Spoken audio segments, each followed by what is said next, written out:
He was Miami's most powerful banker. His signature opened vaults across Florida. His word moved millions in a single conversation. He controlled the financial architecture of South Florida's elite, the only man wealthy enough to be trusted with their wealth, shrewd enough to multiply it, and connected enough to protect it when markets collapsed. In 1932, as the Great Depression strangled the nation, his empire not only survived, but expanded. This was a man who saw everything, who understood systems, who left nothing to chance, and for 7 years his most trusted employee stole $7 million directly from him, not through forged documents or fake accounts, but by moving money so gradually that his own ledgers couldn't see it. She didn't hide it badly. She hid it perfectly. She was his accountant, Margaret Thorne, and she was the only person who understood the system completely, which meant she was the only person who could disappear inside it without leaving a trace. The remarkable thing, the thing that would haunt him for the rest of his life, was that he never suspected her. Not once. Not when the first 100,000 disappeared. Not when it became 1,000,000. Not even when she was gone. He trusted her too completely, and that trust was the perfect disguise for theft. This is the story of how someone became so indispensable that she became invisible, and what happens when invisibility finally breaks. Margaret Thorne was born in 1898 in a small town outside Columbus, Ohio. Her father was a banker, not successful like the Miami banker, but competent. He managed a small regional bank, handled local business accounts, and came home every evening at exactly 5:47 p.m. When Margaret was 8 years old, he left. Not dramatically. He didn't run away with someone else or lose everything to drink.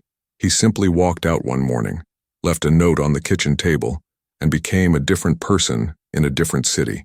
Her mother told her it was because she wasn't enough. Not a son, not the family her father needed. This was never explicitly stated, but it was understood through every action her mother took afterward. Margaret's mother became a seamstress, working in the homes of wealthy families, invisible except when they needed her. Margaret watched this lesson carefully. Visibility meant vulnerability. Care for people meant they could leave. The safest way to matter was to become essential while remaining unseen. By age 14, Margaret had taught herself accounting. Not formally. There were no schools for that, not for girls. But she'd watched her father's work before he left, studied the ledgers he left behind, understood the architecture of numbers. Numbers didn't lie. Numbers didn't leave. Numbers, if you moved them correctly, could make you indispensable. She became her mother's accountant first, managing the seamstress business, organizing invoices, tracking payments. She was excellent. By 20, she was doing accounts for 3 families. By 25, she was doing them for a firm. By 30, she was indispensable, the only person who understood the system, the only person the owners trusted completely. But she was still invisible. She still went home to a small apartment. She still had no life outside of being useful. She still had no proof that she mattered beyond what she could do for others. When she was 34 years old in 1932, she came to Miami. The city was unlike anything she'd ever seen. Wealth on a scale that defied her Ohio experience. There were people here who had more money than entire towns. The banks were cathedrals of finance. And at the center of Miami's banking world was Thomas Ashford, 62 years old, a man who'd built an empire from nothing and expanded it through the Depression while everyone else collapsed. Ashford needed an accountant. His previous one had been adequate, but he was old, and Ashford wanted someone younger, someone who could grow into the role, someone he could trust completely. Margaret applied for the position with the confidence of someone who knew she was the perfect fit. She had 20 years of invisible success behind her. She knew how to become essential. Thomas Ashford interviewed her for 45 minutes. He asked about her experience, her methodology, her understanding of banking systems. Margaret answered every question with precision. But more importantly, she asked him questions about his vision for the bank, his concerns about competition, the challenges he saw ahead. She listened like she'd never heard anything more important in her life. She looked at him not as a powerful man, but as a person with a problem she could solve. He hired her that afternoon. Within 3 months, she'd reorganized his entire accounting system. She created new ledgers, implemented verification procedures, streamlined processes that had wasted hundreds of hours. She was brilliant. She was indispensable, and she was still invisible. She came to work at 7:30 a.m. and left at 6 p.m. She had no friends in Miami. She lived in a boarding house. She wore the same 5 dresses in rotation. Thomas Ashford saw her only as an extension of his banking system, a role that functioned perfectly, a person who didn't require anything beyond a paycheck and the satisfaction of her work. He had no idea who she was. He had no idea that this invisible woman had finally found the place where she could become powerful, if no one was looking. Thomas Ashford was not a stupid man. He was, in fact, exceptionally intelligent, which was precisely why he was vulnerable to Margaret Thorne. Intelligence at its highest levels becomes a kind of arrogance. Ashford believed he could see everything important. He trusted his own perception completely. He trusted numbers. He trusted systems. And most of all, he trusted people who were competent. Competence, in his mind, was a sign of integrity. If someone was good at their job, they were trustworthy. If they were reliable, they were honest. This was a logical mistake. Competence and honesty are not the same thing, but it was a mistake that powerful people make consistently. Margaret understood this immediately. She hadn't chosen Thomas Ashford at random. She'd researched him before applying for the position. She'd read newspaper articles about his success, his philosophy of banking, his public statements about trust and integrity. She understood that he valued competence above all else. She understood that he was a man who trusted the systems around him more than he trusted people. This was the architecture she would build inside. For the first 6 months, Margaret did nothing wrong. She worked perfectly. She was competent beyond what anyone had asked. She reorganized systems that had been functional for years, making them slightly more efficient. She identified redundancies no one else had noticed. She prevented small errors before they became big ones. She was so good at her job that Thomas Ashford found himself wondering how he'd ever managed without her. He began relying on her completely, not just for accounting, but for strategic advice. She would analyze a potential investment and present the numbers in a way that made the right choice obvious. She would flag risks in a contract before his lawyers caught them. She became not just his accountant, but his most trusted advisor. He told people in his industry that Margaret Thorne was worth more than 3 lawyers and 2 business consultants combined. But Margaret wasn't thinking about his praise. She was thinking about his blindness. She was learning the exact parameters of what he would notice and what he wouldn't. She was testing the architecture of his trust. Around month 7, she began very small thefts. A discrepancy of $500 in a weekly account reconciliation. Small enough to be a clerical error, large enough to be intentional. She moved the money to a dummy account, one of several she'd created in the bank's system. No one questioned it. Thomas Ashford checked the numbers, saw that everything balanced, and trusted the system. The next week, she did it again. $500, then $800, then $1,200. She was watching for the moment when he would become suspicious, when he would ask questions. That moment never came. By month 9, she'd stolen $47,000, still nothing. She increased the amounts. By month 12, it was $93,000. She knew the banking system so completely now that she could move money through 6 different accounts, create paper trails that looked legitimate, and make it all balance perfectly. Thomas Ashford reviewed her monthly reports and signed off without hesitation. He trusted the numbers. He trusted her. What he didn't understand was that she was the numbers. She'd made herself into the system itself, the only person who could read it. The only person who understood it completely. She was indispensable and invisible simultaneously. But there was something else happening that Margaret hadn't anticipated. As she moved larger and larger amounts of money, she began to feel something she'd never felt before. Power. Not the gentle servant's power of being useful. Real power. The power to move millions. The power to control systems that governed other people's lives. The power to be significant, even if that significance existed only in the money she moved secretly. Every transfer she made was an act of defiance, a way of saying, I exist, I matter, I can move the world. She kept detailed records of her thefts in a private ledger she hid in her boarding house room. The ledger became her real identity. In those numbers, she was someone. She was powerful. She was real. Thomas Ashford had no idea any of this was happening. He saw Margaret come to work, do her job perfectly, and leave. He saw the numbers balance. He saw his investments grow. He saw his wealth expand even as the depression devastated everyone else. He attributed this entirely to his own intelligence and vision. Margaret Thorne was just a very good accountant. She was useful. She was dependable. She was not a person. She was a role that functioned so perfectly that he never had to think about the person inside it.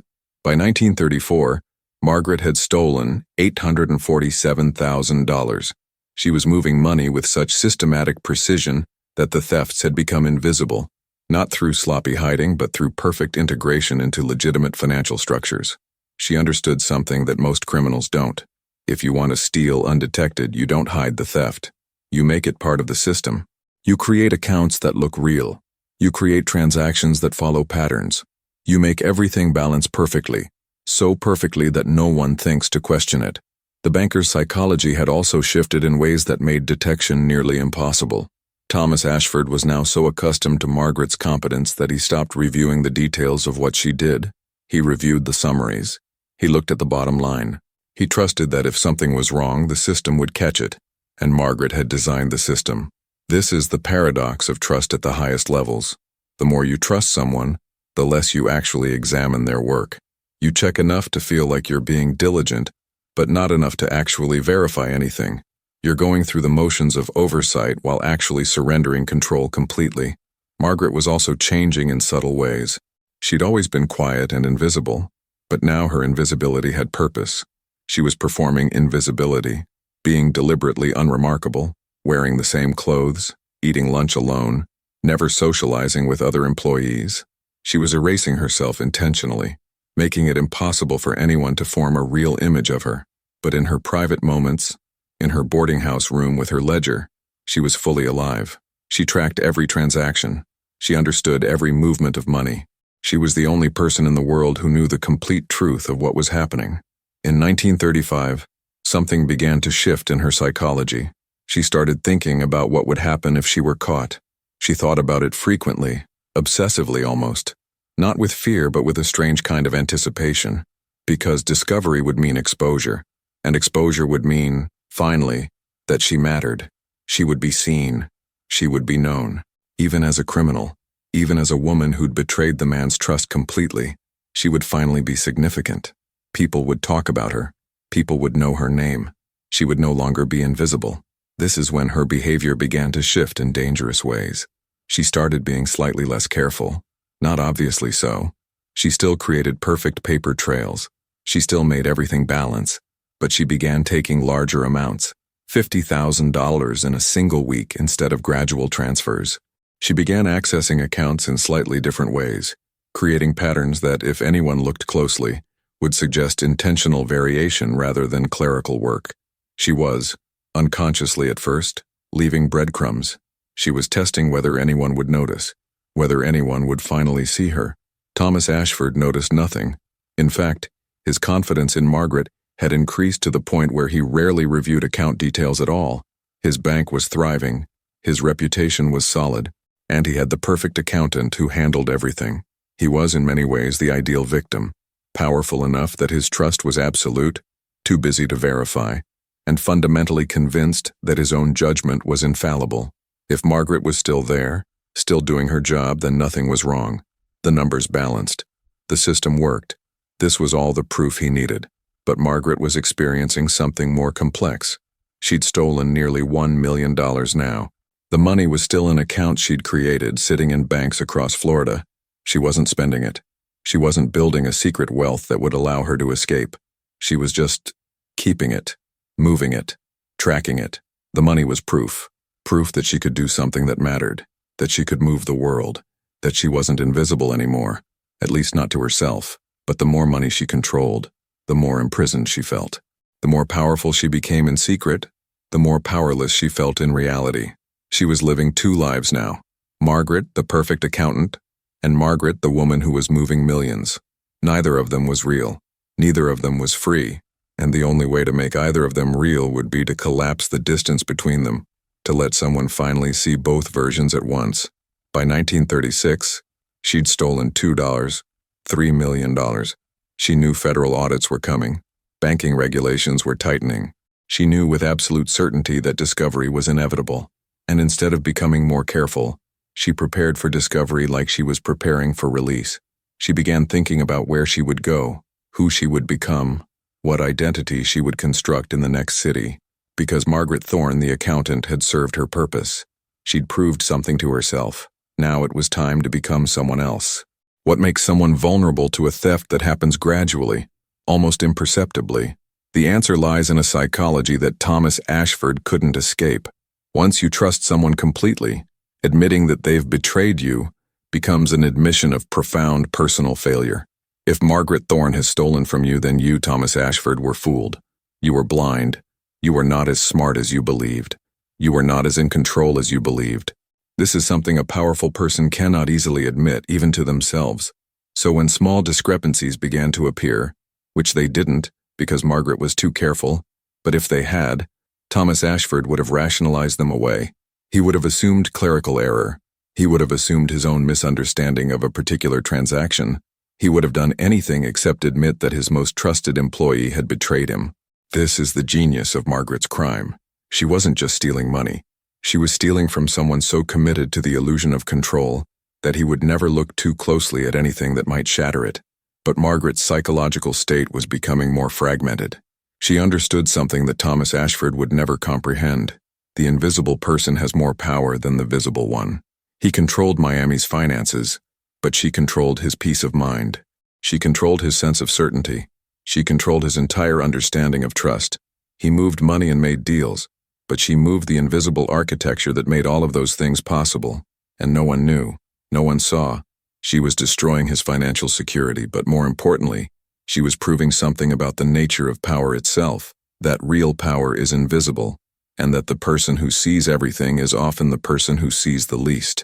By 1937, she'd stolen $8 million. Thomas Ashford's bank had actually grown during this period, not because of his brilliant decisions alone, but because Margaret had been carefully managing his portfolio, selecting investments that would succeed, protecting his assets, even as she slowly drained them. She was simultaneously stealing from him and protecting him. She was his adversary and his guardian. She was the person closest to him and the person most fundamentally betraying him. This contradiction didn't bother her anymore. It defined her. She began going to the movies alone in the evenings. She'd sit in the dark theater, watching stories about women who escaped their lives, who became someone else, who left everything behind to become powerful. She recognized herself in these characters, women trapped by their circumstances, women whose power was invisible, women who had to choose between freedom and safety. She began to understand that her theft wasn't actually about the money. It was about constructing a narrative in which she mattered, in which she was central, in which she was the architect of consequential events. Thomas Ashford, during this same period, was becoming increasingly paranoid about his business, though he would never have called it paranoia. He was simply becoming more careful, more vigilant. He began asking more questions about various investments. He began requesting more detailed reports. He began, actually, to scrutinize things more carefully, and Margaret, sensing this shift, responded by making her system even more perfect, even more invisible. She anticipated his questions and answered them before he asked. She provided the information before he requested it.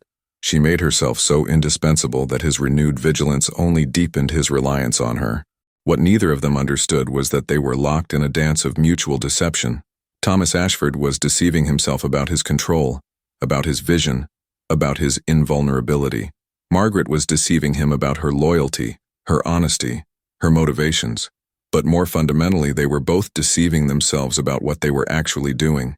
He thought he was building a banking empire. She thought she was stealing money. But what was really happening was more subtle. She was proving that trust itself was a fiction, that no amount of intelligence or power could truly protect you from betrayal by the person you trusted most, and that the person who serves you best might be serving their own invisible agenda completely. In the evenings, she would sit in her boarding house room and update her ledger. 4,200,000, 4,500,000, 4,800,000. Each number was a proof of concept. Each amount represented a moment of perfect invisibility. She was moving millions, and no one knew. She was powerful, and no one saw. She was constructing an identity made entirely of stolen money and hidden agency, and that identity finally felt real. There was a specific moment when Margaret understood that Thomas Ashford would never suspect her. It happened in March of 1937, during what seemed like a routine meeting in his office. He'd called her in to discuss quarterly earnings. The bank had had an exceptional quarter, profits up 18% despite depression conditions. He wanted to understand how this had happened. He wanted her analysis of which decisions had driven the growth. He was, for once, asking her to explain the machinery she'd constructed. Margaret presented her analysis. She showed him the investments she'd selected, the risks she'd managed, the opportunities she'd identified. She showed him how, while his competitors were being conservative, she'd recommended strategic aggression in certain sectors. She showed him how her guidance had made him richer than he already was. Thomas Ashford listened to her explanation, and then he said something she'd never forget. "Thorne, I don't know what I'd do without you. You've become the most important person in this organization. Your judgment is better than mine. Your instincts are better than mine. You see things I don't see." This was meant as a compliment. It was meant as recognition of her value, but Margaret understood it as something else. It was an abdication. It was Thomas Ashford telling her that he trusted her more than he trusted himself. It was him saying, without intending to, that he would never question her because questioning her would mean admitting that his own judgment was flawed. He'd made her so essential that to doubt her would be to doubt everything he'd built. She walked out of his office understanding that she had won. Not the theft, that was secondary, but the deeper game. The game of making someone depend on you so completely that they couldn't afford to look too closely at what you were doing. She'd achieved perfect invisibility through perfect indispensability. This is when her behavior shifted. No longer was she trying to hide the theft. She was almost casual about it now. She would move $200,000 in a single week. She would transfer money to accounts bearing her initials. She would create transactions that, if anyone examined them closely, would clearly suggest intentional movement rather than clerical error. Part of her was ready to be caught. Part of her was almost inviting discovery because discovery would finally make her visible.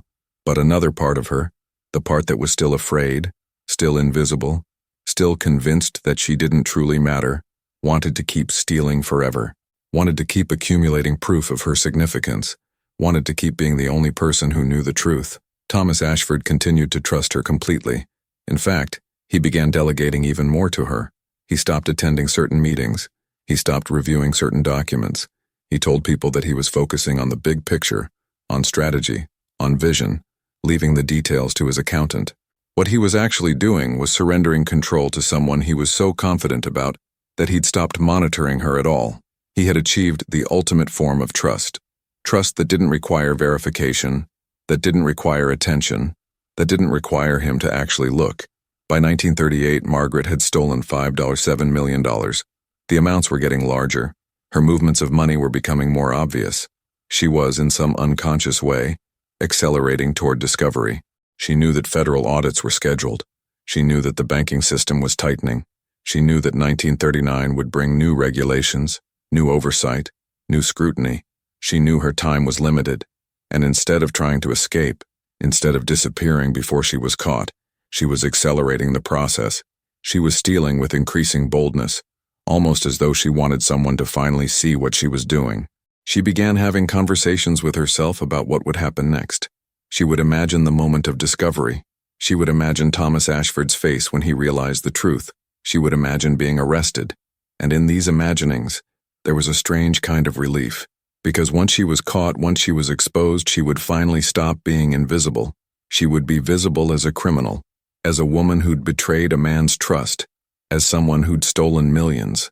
But she would be visible, and visibility, even in disgrace, felt like freedom. In the evenings, she updated her ledger with meticulous care. 6 million, 6,200,000, 6,500,000, 6,700,000. Each number brought her closer to something, to discovery, to freedom, to the end of her invisibility. She wasn't entirely conscious of what she was moving toward, but she knew that the architecture of trust she'd built with Thomas Ashford couldn't sustain itself forever. It was too fragile. It was built entirely on his refusal to look, and refusal, no matter how committed, always eventually breaks. 7 years of invisibility is a long time.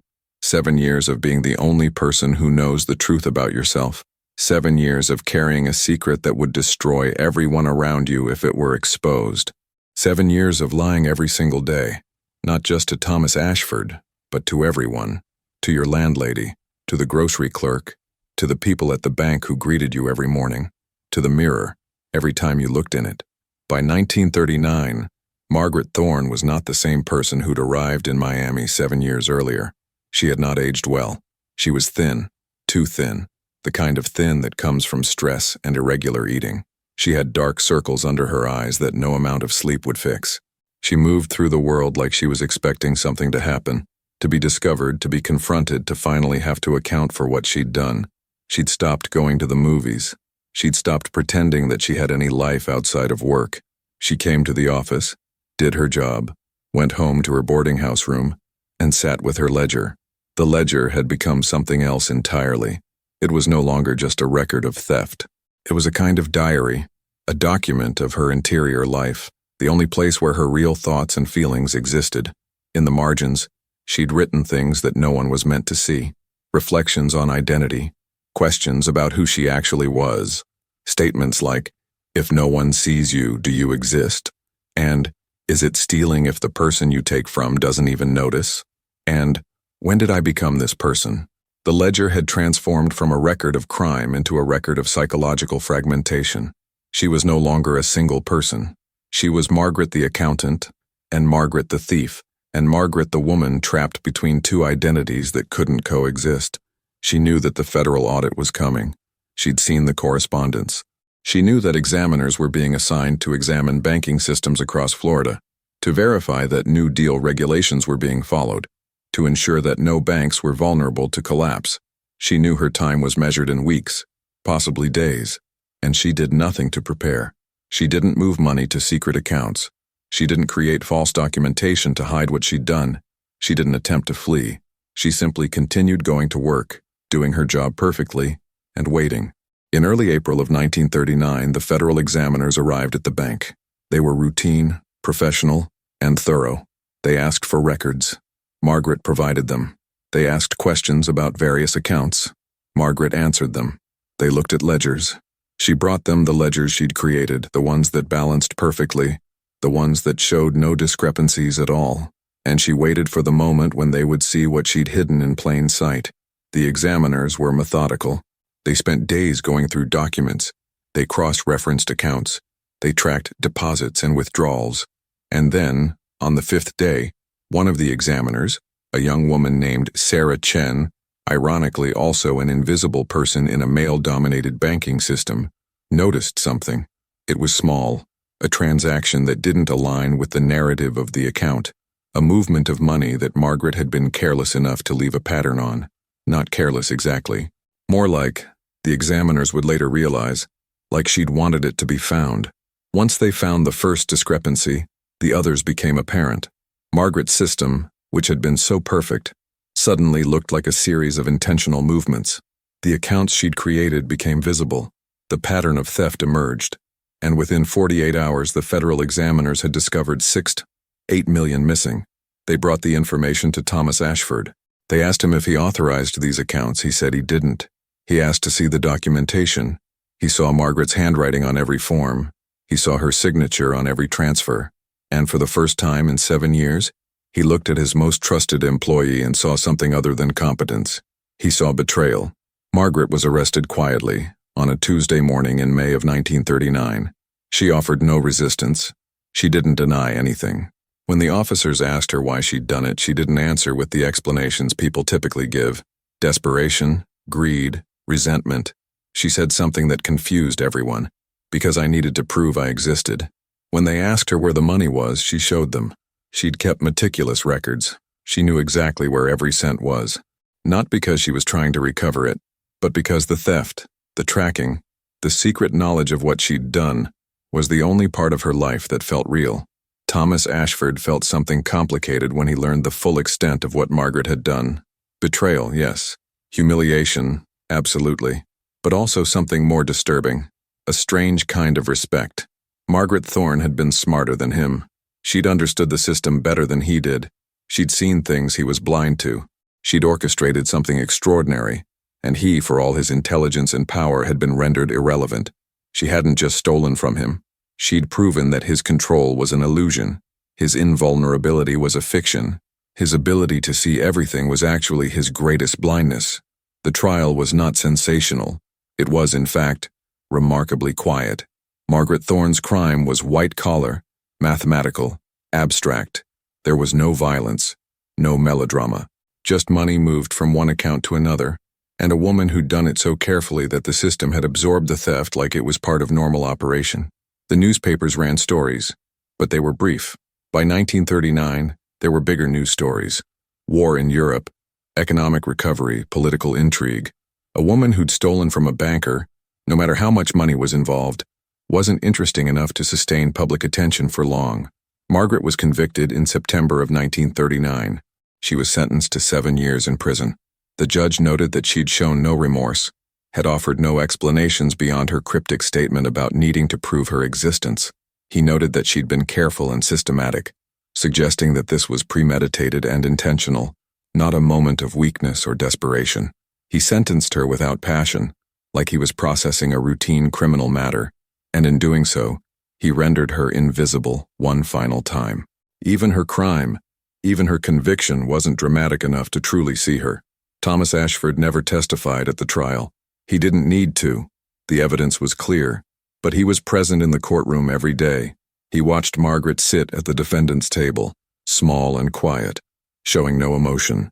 He watched her listen to testimony about her crime with an expression of vague curiosity, like she was hearing about someone else's life.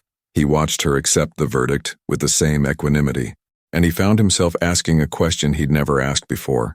Who was this person?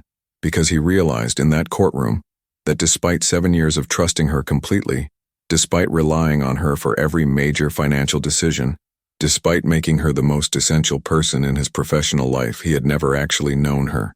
Margaret Thorne was a stranger. She'd been a stranger the entire time. For Margaret, the trial was almost anticlimactic. She was finally visible, but only as a criminal. The newspapers referred to her as the invisible accountant, which she found darkly amusing. They were finally using the word that defined her, but they meant it as a description of how she'd committed the crime, not as a recognition of her entire life. She'd been invisible her whole existence, and even now that she was exposed, people weren't really seeing her. They were seeing her crime. They were seeing a mathematical curiosity. They were not seeing a person. In prison, Margaret was model inmate. She was compliant, quiet, and useful. She helped with the prison's accounting system. She became invisible again, less noticeable even than she had been in Miami, because here, invisibility was the default. Everyone in prison was invisible to the outside world. She was simply more invisible than most. But something happened during her incarceration that changed everything. In 1941, 2 years into her sentence, the prison received a letter requesting Margaret's release. It was from Sarah Chen, the federal examiner who discovered her crime. Chen had left banking and become a lawyer focused on white-collar crime. She'd studied Margaret's case extensively, and she'd come to a conclusion that troubled her. Margaret Thorne had been a victim as much as a criminal. She'd been systematically invisible in a world that doesn't reward visibility from women. She'd been essential but unseen. She'd been smart but unacknowledged. And somewhere along the way, the need to prove her existence had become more important than morality or ethics. Chen's letter was unusual. She didn't deny Margaret's guilt. She didn't claim she was innocent. She simply argued that Margaret was a person whose circumstances had shaped her choices, and that continued imprisonment served no purpose. She argued for clemency based on the unusual psychological circumstances of the case. Margaret was not released, but the letter was placed in her file, and it was read by people who mattered. It was a small acknowledgement, a small moment where someone actually saw her, not as a criminal, not as a role, but as a person whose vulnerability had created her crime.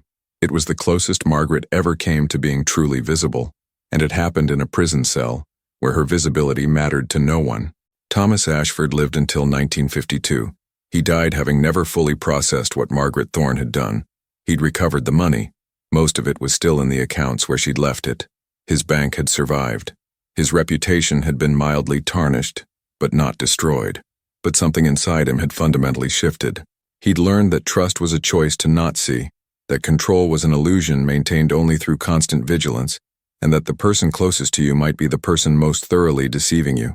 He became a different kind of banker after that, less trusting, more paranoid, constantly reviewing details that most people delegate. He was effective, but he was no longer happy. Margaret Thorne had given him paranoia as a gift, and he carried it with him until he died. Margaret Thorne was released from prison in 1946. Her crime was 7 years old. The world had moved on. No one was particularly interested in her anymore. She took a job as a secretary in Charleston, South Carolina, a different city, a different identity, a new invisible position in a new institutional setting. She had learned nothing from her experience because there was nothing to learn. She had done exactly what her circumstances and her psychology had dictated. She'd been invisible and she'd stolen to prove she mattered. In Charleston, she began again. A new job, a new invisible role, a new opportunity to become essential while remaining unseen. She lived until 1968, never married, never had close friends, never built a life that existed outside of her usefulness to others. But she never stole again. She'd proven what she needed to prove. The theft had been the point. Now she could simply live invisibly, and that was enough. What does the story of Margaret Thorne and Thomas Ashford reveal about us? What does it mean that she could steal $7 million from someone who trusted her completely? What does it mean that he never suspected her, even when the amounts grew larger? What does it say about the nature of trust, visibility, and the architecture of deception? The obvious lesson is about vigilance. Thomas Ashford should have verified. He should have checked accounts personally. He should have had secondary oversight. He should have understood that trust without verification is not trust, it's abdication. This is the lesson we usually learn from stories like this. Be careful, check things. Don't assume that competence equals honesty. And this lesson is true, but it's incomplete. The deeper lesson is about invisibility. Margaret Thorne stole because she was invisible. She'd been invisible her entire life. Her mother was invisible. Her father had abandoned her rather than acknowledge her existence. She'd spent 34 years becoming indispensable while remaining unseen. And the only way she could prove that she existed, that she mattered, that she was real, was to do something so significant that it shattered the carefully constructed world around her. The theft wasn't about greed or desperation. It was about proof. She needed to move millions to prove that she could move the world. She needed to betray someone's trust to prove that she mattered enough to betray. But there's a more disturbing aspect of this story. Margaret could only steal because Thomas Ashford refused to see her. He relied on her completely, but he never looked at her as a full person. She was a role. She was a function. She was competence and utility, but she wasn't human to him. And this is the invisible architecture of her crime. It became possible because he'd already made her invisible. She didn't have to hide what she was doing. He was already choosing not to look. This is what separates the deceiver from the deceived in stories like this. It's not that the deceiver is smarter or more manipulative. It's that the victim has chosen a kind of blindness that serves their own needs. Thomas Ashford needed Margaret to be exactly what she appeared to be. A perfect employee, a competent functionary, a person with no interior life that he needed to acknowledge. Because acknowledging her as a full person would have meant seeing her vulnerability, her needs, her desire to matter, and that would have created an obligation. So instead, he kept her invisible, and in doing so, he created the conditions for her to steal. The question this raises is uncomfortable. How many invisible people are around you right now? The person who manages your finances, the person who maintains your systems, the person you trust completely, but have never truly seen. And what might they be doing in the space where you've chosen not to look? Not necessarily stealing, not necessarily anything illegal, but perhaps living an entire interior life that you've never acknowledged. Perhaps harboring needs and desires that you've never had to consider because they don't directly affect you. Perhaps waiting for proof that they matter. There's another aspect of this story that deserves attention: the role of identity in deception. Margaret Thorne wasn't lying about who she was to Thomas Ashford. She was constructing an identity that didn't exist. There was no Margaret Thorne who was purely his accountant, but there was also no real Margaret Thorne being completely hidden. What existed was a fragmentation, a woman divided between the invisible role she played in public and the powerful person she became in secret. She wasn't deceiving anyone so much as she was creating two separate realities and living in both simultaneously. This is a kind of psychological crisis that's rarely discussed in stories about deception. Most deceptions are about one person lying to another, but Margaret's crime was about a person splitting herself in two, and the theft was the bridge between the two halves. It was the only place where both versions of her existed together. What does this mean for understanding trust? It suggests that trust is an agreement between two people about how real they're willing to be with each other. Thomas Ashford was willing to trust Margaret's competence, but not willing to acknowledge her as a full person. Margaret was willing to be trusted, but not willing to be seen. Their relationship was built on mutual denial. He denied her humanity, she denied her complicity, and somewhere in that denial, the theft became possible. It wasn't a betrayal of trust so much as an expression of the hollow space where real connection might have been. If Margaret Thorne had felt truly seen by Thomas Ashford, if he'd ever asked her about her life, her dreams, her vulnerabilities, would she still have stolen? We can't know. But we can ask ourselves the question about our own lives. Who are the invisible people who maintain our systems? Who are the people we trust completely but have never truly seen? And what are we failing to acknowledge about the cost of keeping people invisible in service of our own sense of control? The final paradox is this. Margaret's crime was the only thing that made her visible. It took stealing $7 million for anyone to truly notice that she existed, and even then she was only visible as a criminal. She was never visible as a person whose invisibility had been chosen by others, maintained by others, and ultimately weaponized by her as a response to that invisibility. The theft was her only language that could be heard by the people around her. It was the only way to prove that the invisible woman was real. This story doesn't provide easy answers. It doesn't tell us how to avoid being deceived. Instead, it tells us something more complex, that deception often emerges in the spaces where we've chosen not to look, that trust without seeing is not trust at all, that the people closest to you might be living entirely different lives in the spaces where you're not paying attention, and that invisibility, real, complete psychological invisibility, might be the most damaging thing we can do to another person. We think we're simply trusting them. What we're actually doing is rendering them invisible, and invisibility, if it lasts long enough, might eventually make someone dangerous, not because they're malicious, but because they're finally desperate enough to do something that will make them real. The question isn't whether you could be deceived by someone like Margaret Thorne. The question is, who are you choosing not to see? Have you ever realized that someone close to you wasn't who you thought they were? Have you ever been the invisible person, living an entirely different life in the spaces where others weren't looking? Share your story at velvettraps@gmail.com. Come. These stories matter, because understanding deception means understanding ourselves.